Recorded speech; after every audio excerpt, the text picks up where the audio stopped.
Well, good morning. Thank you for being here today. We are here today to talk about an incredible story, a heroic story, something that you may see on TV that they would make movies about. But this story involves a young lady named Tiffany Slaton, who, on her journey through the Sierra Nevadas here in Fresno County, it is truly an incredible story of perseverance, determination, and survival. This young lady, from about April 14th all the way through Easter, was on her way up through the Shaver and Huntington Lake areas. At one point, she spoke with some people at Huntington Lake near the China Peak Landing and talked to some folks. And she was on her electric bike with all of her equipment. And there were some other individuals there who did not have electric bikes. They commented on her electric bike. But this young lady made it up Kaiser Pass Road all the way over the top of Kaiser Pass, which is a peak that's over 9,000 feet high. She went all the way back on that road toward the High Sierra Ranger Station to an area where you call it's the Y, or the fork in the road, where to left is Mono Hot Springs and Edison Lake, or what we also refer to as Vermilion Valley, and to the right was to Florence Lake.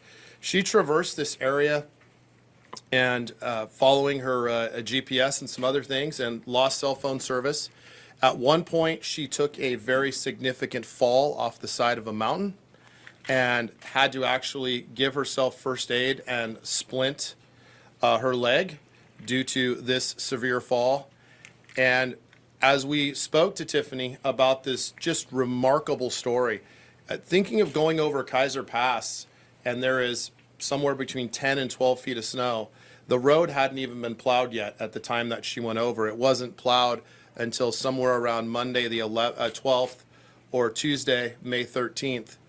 And then after crossing Edison Lake, the lake's low right now. There's some what we call like little islands that cross the lake. She made it to the what we call sort of the north side of the lake, and then continued hiking all the way back to an area near Golden Lake. And if you look on a map, Golden Lake is not far from Rock Creek Lake, and she was about anywhere from a half mile to a mile from the Mono County, Inyo County line, but still in Fresno County, hiking up peaks as high as 11,000 to 11,200 feet. Just an absolute remarkable story. Her bike was left at a sign for the trailhead for Hopkins Lake. And so once the snow melts and we have an opportunity to get up there, we will be attempting to retrieve her bike for her, because that bike is what she said during her story is really what helped propel her on this journey and got her through the snow and kept her going. And then obviously on May 14th, when the owner of the Vermilion Valley Resort was able to get in because the road had been plowed over Kaiser, he saw a pair of shoes outside of one of his cabins at Vermilion Valley Resort that he leaves open, which is at Edison Lake. And lo and behold, he observed Tiffany there, alive, battered, bruised, obviously dehydrated, but she was, in fact, remarkably and really, truly probably a miracle that she was alive. And then we were able to respond. And to my left today, we have Tiffany here. She's wearing sunglasses after being out in the snow for that long and the extreme sun. It did some possible damage to her eyes, so that's why she's here wearing sunglasses. She's going to get up and talk in a minute, and she's going to tell you about her story of perseverance, of determination. Hello. I didn't really come up with anything that's super planned for this. It's literally only been 2 days, but I will do my best to answer any questions that you may have. When I started, I had pretty much fallen off of a cliff trying to go on vacation for the first time. I may never do a real vacation longer than 3 days ever again. When I fell off of this cliff, I was unconscious for about 2 hours and did indeed have to splint one of my legs and pop the other knee back into place. From there, I couldn't actually get back onto the road. The main road was blocked because of the avalanche that I had been in, and Of course, like a normal person, the first thing you're supposed to do is call 911, and I attempted that 4-5 times with no avail, and eventually got mad at my GPS and decided to ask, well, where's the nearest Starbucks? He was like, oh, well, we can answer that question. It's 18 miles from here. You can't give me 911, you can't get me GPS, but you can get me a Starbucks?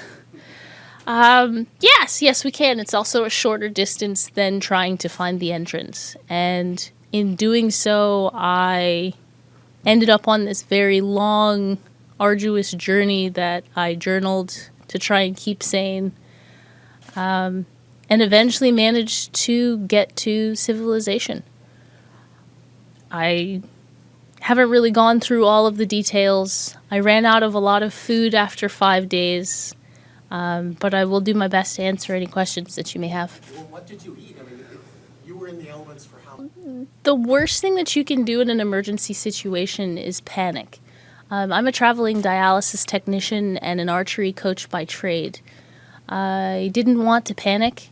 In the first 5 days, I was still ready for my vacation. I had some of Fresno's best citrus, which was funny because I'm kind of allergic to it at that point, but I did have food to begin with. But I'm a trained permaculturalist. That means I'm very good at foraging and helping people not go to the grocery store in very rural areas. And the Sierras has a large selection of leeks that is hard to find in other places. In case you don't know what that is, it's sort of a green onion, and I managed to survive off of these leeks and boiling the snow melt for a very long period of time, actually. And I journaled it. I think I've been out maybe 23 days on this. And you slept outside, or did you have any cover at all? At the beginning, I was coming to try and do a camping trip, so I had 2 sleeping bags and a basic tent. But at the end, after fighting nature for such a long time, I lost my tent, I lost my vestibule, and I did eventually lose both sleeping bags, so I was outside with nothing but a lighter and a knife. Tiffany, after many days, how you avoid death to survive? How did I avoid death? I'm pretty good at foraging, and nature is quite terrifying. So usually once you start finding things that are scary for you, you do your best to keep moving and get over it. And because of the mountains, I literally got over quite a few of them. Tiffany, the sheriff mentioned that you have something called ballerina syndrome. Is that accurate? And if so, what does that do in terms of making it difficult for you to hike? So ballerina syndrome it's a syndrome that involves kind of what's known as a high arch. I'm unable to keep my feet on. Can't keep my heels on the ground for more than 3 inches, and it kind of looks like this. Is that from dancing? Not from dancing. I was born with this syndrome, and what it does is over time you end up not being able to keep your heels on the ground. So things like snowshoes are not something I can find because, well, stilettos are not exactly the best of athletic wear. But I tried my best to find what I could and found a pair of heels made out of leather. Tiffany, how grateful are you of that man who, left that door open for people just like you, people in need? How grateful are you? I honestly do not think that without Vermilion Resort, I would not be here at that moment, because that was the 13th heavy snowstorm I had been in, and it was going to be the last one. If he hadn't have come that day, they would have found my body there. What injuries did you sustain? I've got into an avalanche and 2 landslides in the process. When I came into the hospital, somehow because of the foraging, my blood work was perfect. But I did have a lot of micro cuts. I have a lot of burns, but nothing that I don't think time will be able to heal. And you were able to be found just in time for your birthday. How Yes. did that feel for you? Did you do anything to celebrate? I mean, your parents are here. That was actually my goal when I ended up on some of those mountains. Was I did not want to celebrate a birthday away from my family. So I had made it a point to try and find some sort of building before the 13th, because the last things that I had for food in my bag was a Dunkaroo packet, because it was the closest thing to a cake I had. It was three cookies and a packet of icing, and a lovely lady had given me some elderberry syrup, and I really wanted to enjoy that on my birthday as hopefully part of a sandwich. You see shows like Survivor Man and things like that, and you generally think about somebody being a certain physical type. I wouldn't necessarily look at you and say that's a person that could last 3 weeks, and yet here you are. So what do you attribute this ability to survive under the worst conditions? Well, while it may not look like it, I am a pre-Olympian for archery, and in the islands, I am number 2 in the world's islands for archery. In an archery session for 2 hours, we walk the equivalent of 5 miles and lift the equivalent of 2 tons. So my body type is not necessarily going to look like a boxer's, but it is indeed an athlete's.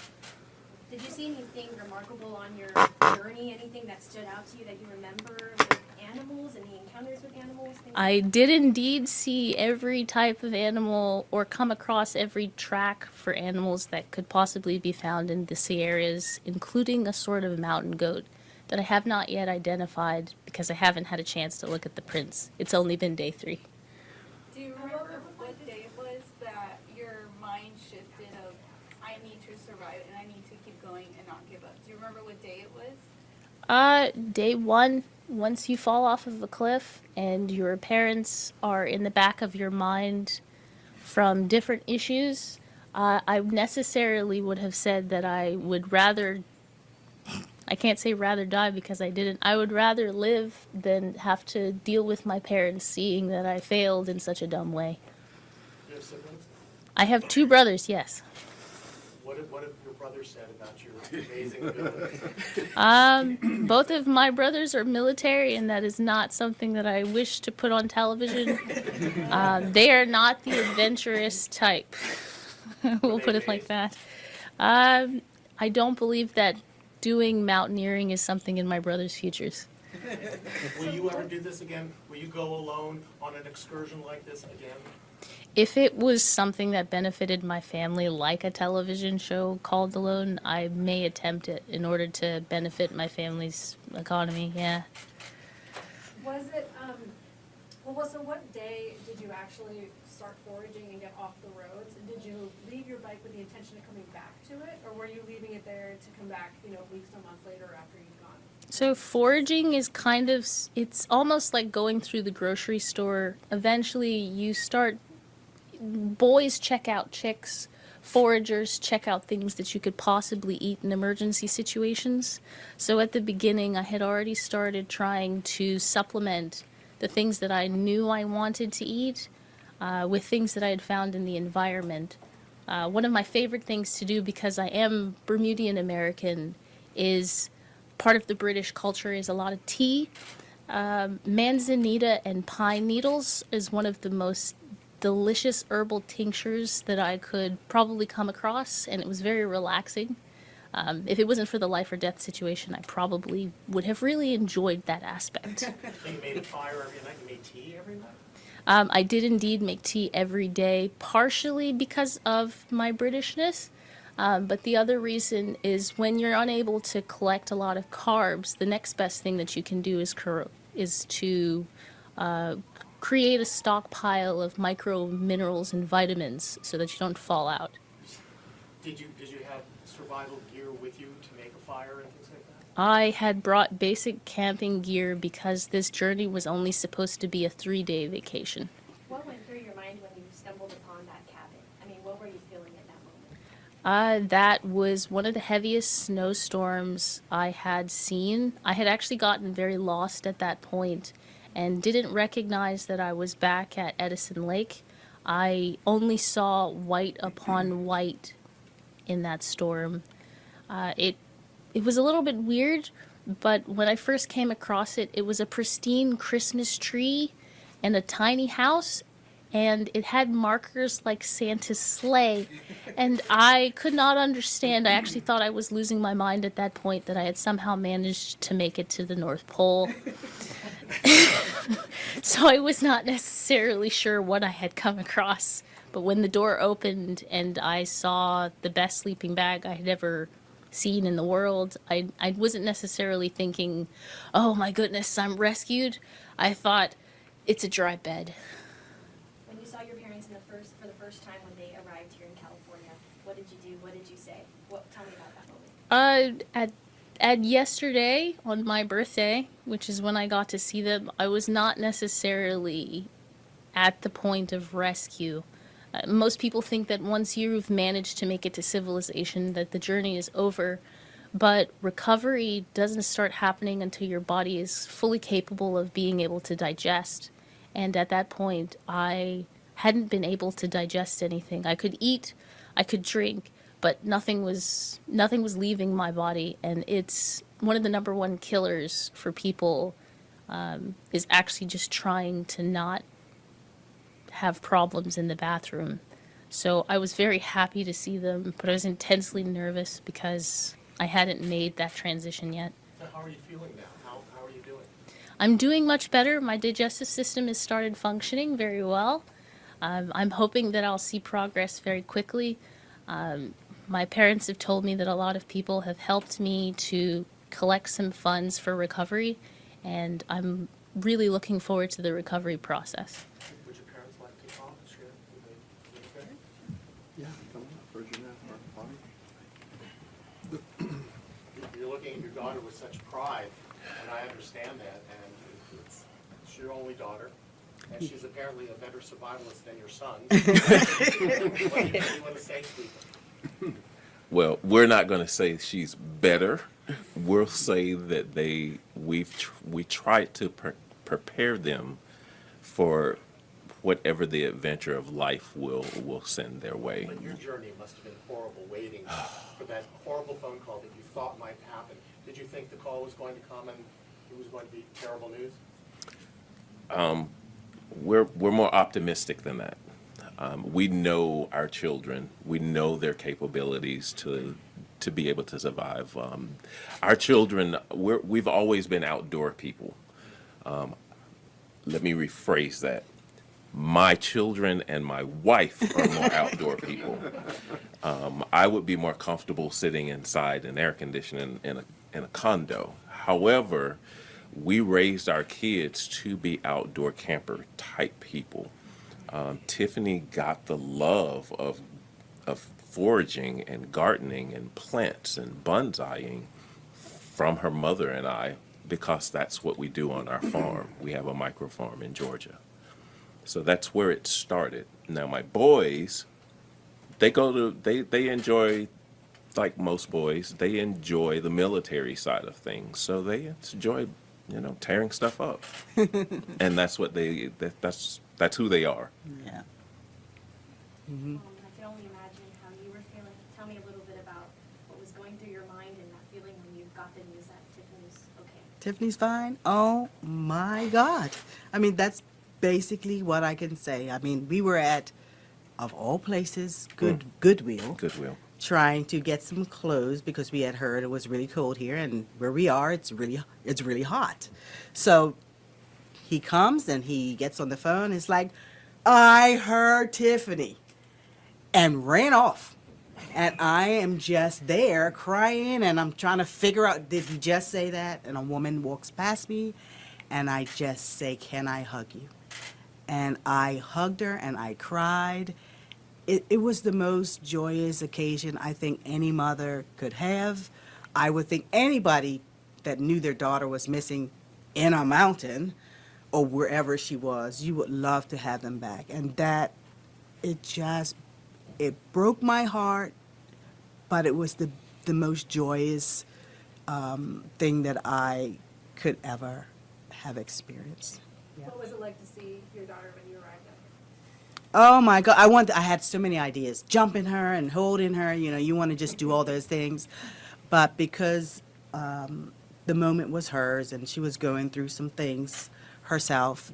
We didn't have that moment, but just to hold her. She wanted to hold us. She wanted to hold her mom and dad, and I took it in, and I'm just glad to see her, know that she's alive, and to smell her. Was You she in know. the hospital when you saw her, or was she? No, she was somewhere else, and we had placed her in a hotel just to keep her safe. She was out of the hospital at the time, but You must be so proud of her. I am very proud. I mean, as a parent, we always say, you know, we have adult kids. We can't control them. They can do whatever they want to do. But I'm very proud that she stood her own. I'm proud that she's back. But I will be prouder when she gets a GPS. So that'll be much better. We were talking about Garmin's Yeah. and different other things, but I wouldn't be much. She could do whatever she wants to do, but just get some kind of GPS, Yeah. and then we can talk every day. Yeah, Yeah. we don't keep our kids locked down. This is not a time for us to lock her back in Twigs. We'd love to have her back home when she's home, Yeah. but her adventure is far from over. Yeah. And so what's happening next? I know she was headed to medical school, is that correct? That's completely up to her. We have no idea. We are standing back. We're like you guys. What you gonna do next? Yeah. You know, but whatever she decides to do, we will be next to her 100%. But y'all are gonna head back to Georgia and just have some family time. Yeah. Most certainly, we will definitely be going back to Georgia, to our little town that we enjoy so much, Twigs County. All three of you going back? Oh yes. Even if I have to tie her down, she's coming back home and I say that jokingly, but it's so that she has time to recuperate, so that she can go back out and do another type of adventure With GPS. with GPS. Yes. What's this experience done for you guys and your belief for God? Oh my gosh. Yeah. As far as God, we've always been people who believe in God. That's not going to change. Community, I could tell you, the community here and around the world, so many people got in contact with us, checking on us, just loving on us. And I just totally appreciate every single person who reached out to us. I love people. I don't care, and I've said it so many times, I don't care where you're from, what you look like. I don't care you're religious or not. People, there are good people everywhere. And for whatever reason, and I'm going to say God, but he always connects us to good people. And so I'm going to take it. I'm glad that he gives it to us. Up days, down days, bad days, good days. We're going to all go through it. Every single one of us are going to go through a bad day. But that doesn't mean that there's not a ray of sunshine somewhere. And everybody in the community around the world showed us the ray of sunshine when I couldn't see it at all. So I definitely want to thank them for that. And I thank you for the prayers. And I'm just so grateful, and I'm so thank you. And the police department and everybody that helped. We were here and crying earlier. I love every single one of these people that were out there. I'm helping to find Tiffany. And some here even doing it on their days off, overtime. This is just the best community of people that I have ever met. And I just want to say I am grateful. And thank you, God, for everything. So, Bobby, you mentioned that Tiffany called you and said, "I'm sorry." I feel like any child we're scared our parents are gonna be upset. I mean, at this point, I feel like you can't be mad, but as a child, it's like, oh, my dad's gonna be mad at me. How are you feeling about that? So when I got the phone call, I really didn't know who it was on the other line. My daughter is lost, and we're trying to find her. And I was already warned that, maybe somebody will call and pretend to be her to try to give you false hope or get the attention that comes with that. So I asked her, okay, so who is this? And she says, "It's me, Dad. I'm sorry. I'm not dead."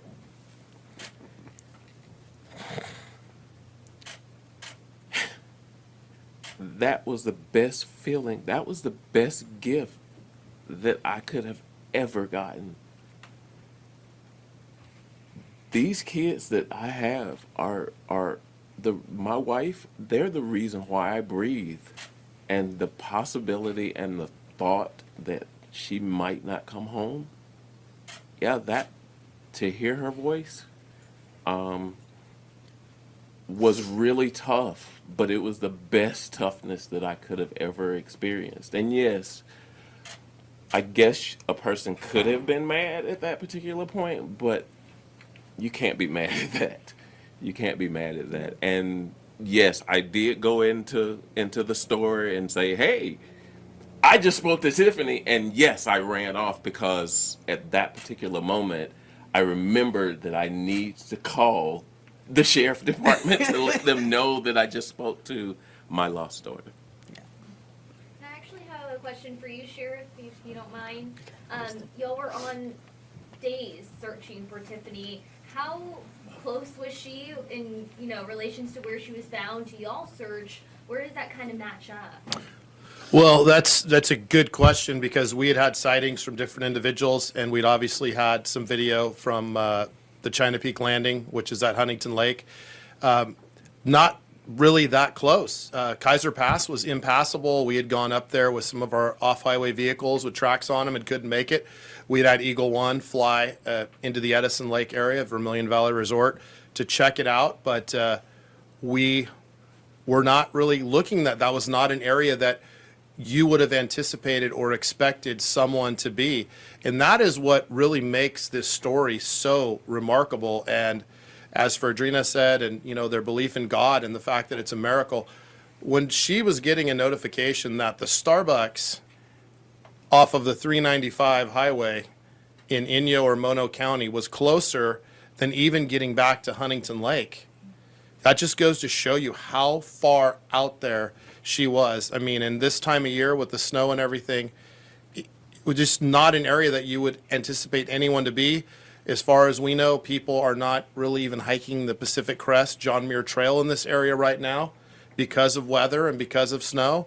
So just completely, truly a miracle that the road was plowed on Tuesday and that this individual that runs the Vermilion Valley Resort got in there and was able to make contact with Tiffany on Wednesday. I mean, it's truly, as she said in her story, there was 12 to 13 snowstorms, anywhere from 10 to 12 feet of snow at different points as you go through these high peaks.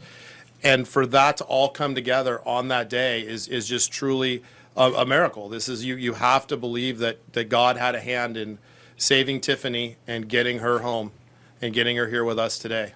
And is this something that your department has ever experienced before, this kind of miracle? Not that I can think of after this many days that she was out there. And we started our search on May 1st.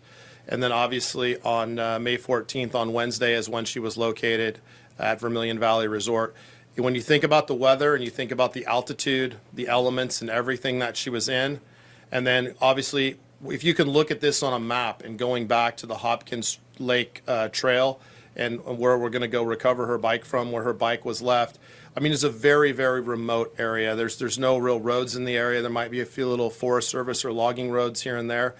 But it truly is a story of survival and determination by Tiffany. There's no other way I can explain it. I've worked for the sheriff's office for almost 30 years. I've grown up here. I spend a lot of time up in that area. I would have never anticipated her in my wildest dreams being able to get back as far as she did. But now we know this is something that we will learn from in the future. Expect the unexpected. Can we have Speaking of Sergeant learning. Scott Weischer come Yeah. up real quick? Sorry, Scott, I'm going to He's put you on the giving spot. you Scott has extensive background in search and rescue, and he helped head up this mission. I figured he could kind of put it into context of how incredible this is. Yeah, she truly has an absolutely amazing story of survival. And my last 15 years on search and rescue, we haven't experienced anything close to this. As far as you talked about how close she was to our search area, we use past missing person behavior. There's a lot of literature out there on what people typically do in certain situations. She was so far off the spectrum with that it was absolutely crazy. The search areas we have volunteers, and we had a lot of our neighboring counties coming in assisting. And after reviewing our tracks, we drove or walked over 4,300 miles looking for. And when you have a search area that's almost 700 square miles, it's hard to narrow down the exact location. What was your reaction when Christopher called you and said, "Hey, I have Tiffany"? I know you guys had just scaled back the search, so how was that feeling? The happiest I felt in a long time. And I think our whole agency felt the same way. Everyone was texting each other. Everyone was calling each other. Absolutely just an amazing feeling. Tiffany, I know you're still recuperating and, getting back to yourself, but, kind of wrap it up. What do you take away from this? How will you never forget this experience for the rest of your life? Well, one of the biggest things that you get a lot of time to do when you're on a mountain literally by yourself is you start thinking sage-like thoughts about what can you do to make the world a better place, or how can you make an impact in a positive way. I have gotten to meet some of America's best humans outside of all of the political jargon that you see on television. I now believe in different types of humans. And as much as I have missed my first chance of going to medical school, I do have a feeling that the healthcare world is going to see me again. Is your eyesight permanently damaged? Are you going to recover? Will you be okay? Based on what the doctors have told me, it may be repairable. I will have to see about it in the future with some of these recovery processes that my parents are going to have to help me with. Like surgery or what? Maybe not surgery, but it is going to take a long time for these kind of conditions to actually just work themselves out. And I haven't had a chance to see a doctor. The big reason that I kept moving in the first place is my parents are not the richest people in the world. So it will take a while for me to figure out who I need to see, how much that's going to cost, and what some of those logistics are. So is it like a snow blindness? Is that what you would liken it to? I think that when I was being checked out by the doctor, partially because of my forging, they were really shocked about how good my numbers were. But I'm confident that it's around 10 or 20% of snow blindness that I did receive. I'm not sure what the rest of it looks like because I may have been a aspiring med student, but I'm not a doctor just yet. Tiffany, Do you still have your journal, Tiffany? I do. I haven't gone through it yet because I have to figure out how to open doors first. Tiffany, do you think you restoring a book, writing a book about your story to follow another one? I don't know. I may think about that.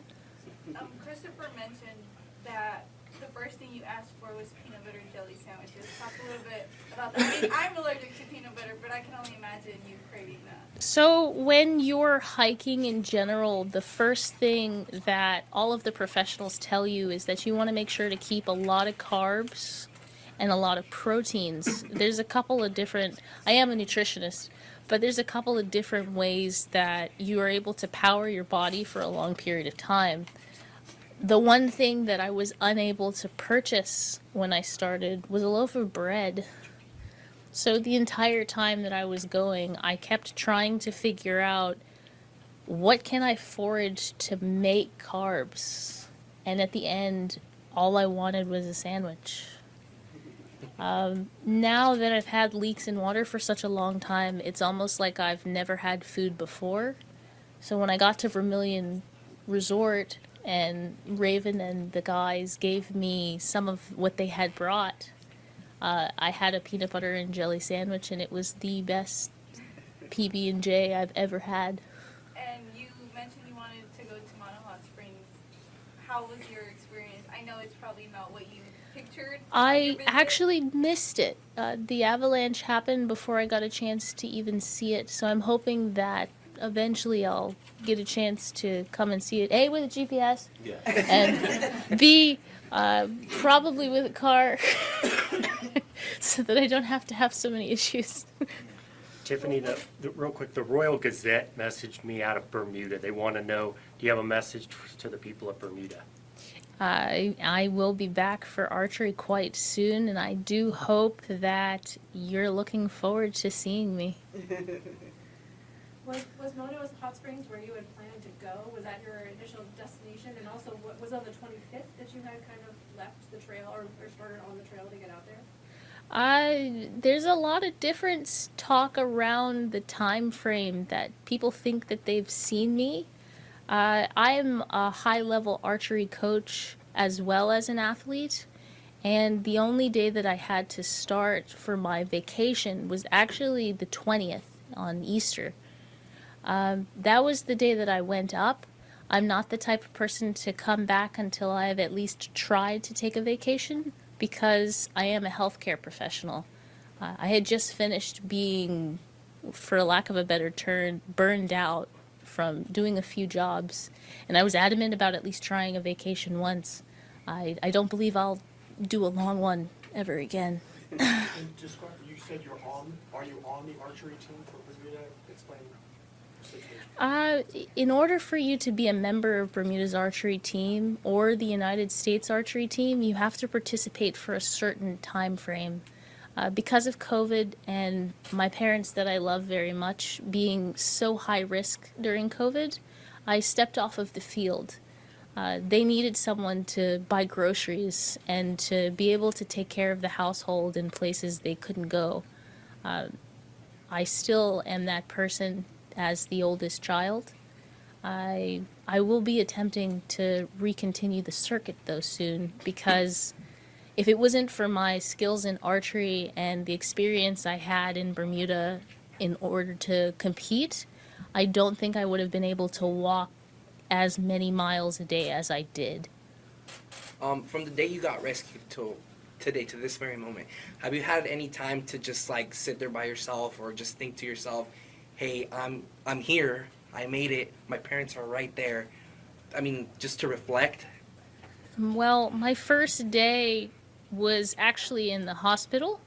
I had heard of people that had been rescued. Before me, the only person that I'd heard of that had kind of, I don't want to call it the record, but the person that had lasted was 9 days, and they were skin and bones. I was expecting tests and being hooked up to saline, and within 5 hours they had already said, well, we're just going to check you out, so go find a hotel. Did you lose weight? I've lost about 5 kilos, but my blood work is apparently better than before I even started, so I'm a little confused, or maybe my skills are just that good. Help us with that. Oh, 2.2 pounds is Perfect, so you lost about 10 pounds? yes, I think so. So I'm working on that along with a couple of the other recovery items. I can't really rush that process. At least that's what I've been told by professionals. How did you make that phone call that day to your parents? I had gotten in contact with the owners of Vermilion Resort. They're wonderful people. Raven managed to remind me that, a phone is kind of an important aspect. When I had gotten into the avalanche, I had lost mine. And he let me borrow it, and the first thing that I could think of was the 10 things that I wanted to do if I managed to survive, and one was to tell my parents that I loved them. I also didn't want to die because I did not have a GPS.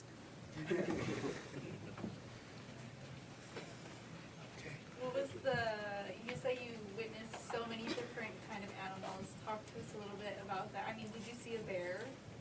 Well, bears are kind of common in the Sierras.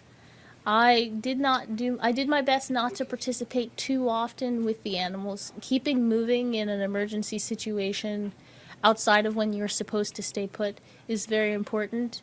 A couple of the animals I'm not very familiar with the names of because I'm from an island. We don't have mountain lions in Bermuda.